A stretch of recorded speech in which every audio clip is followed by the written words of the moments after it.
Hi everyone. This is the ST delay, a new rack extension from Tonicmint. As the name suggests, it's a delay plugin designed to be simple yet versatile. We've included a nice EQ, a transient tonal mixer, controls for stereo behavior, and some experimental features. Every parameter on the front panel can be modulated via dedicated CV signals or automated in various ways, making the device very modulation friendly. Let's dive in. On the left side, we have the delay mode and delay time controls. The delay mode can be set to free, sync to the beat, or very short when using the note or MIDI modes, which I'll explain later. Next is the EQ for shaping the delayed signal. It has 3 bands. Here you can set the frequencies, and here you can set the levels. The most important parameter of any delay plugin is the feedback. The feedback amount controls how much of the delayed signal is fed back into the delay. We can further sculpt the delayed signal using the transient tonal mixer. The attack parameter is for the transient detector, and the mix knob lets you adjust the balance between transient and tonal components. Turning the knob fully left gives you only transient components, fully right gives you only tonal components, and keeping it in the middle preserves both.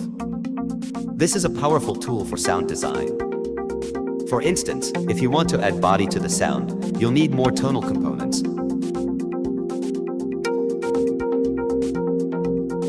Whereas for accentuating the rhythm, more transient components are better.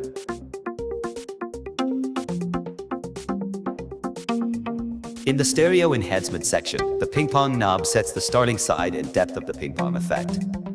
When centered, there's no ping-pong effect. The width parameter adjusts the stereo width, and the pan parameter positions the sound left or right.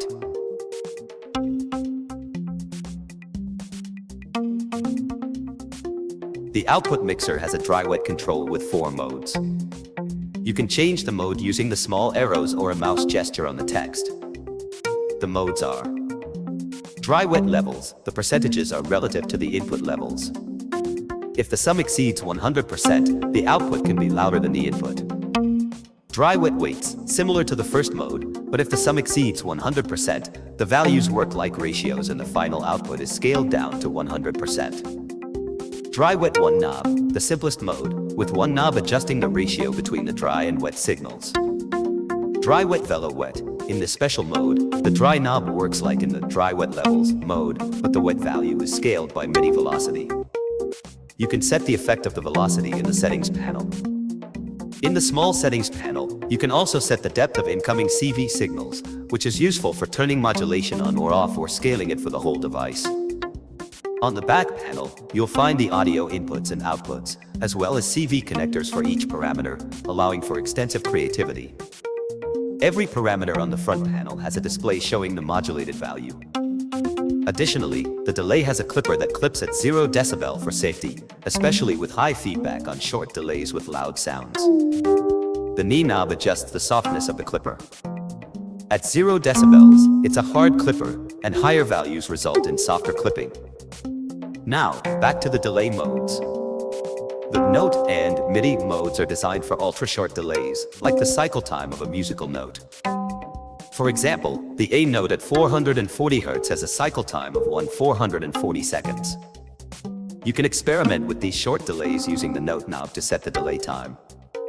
In MIDI mode, the device receives MIDI notes for the delay time, with the knob serving as a fallback when no MIDI key is pressed. Combined with the dry-wet velo-wet mode, this transforms the delay into an experimental car plus strong type instrument. I hope this helps everyone get a better understanding of the ST delay and its capabilities. Enjoy exploring its features and happy sound designing.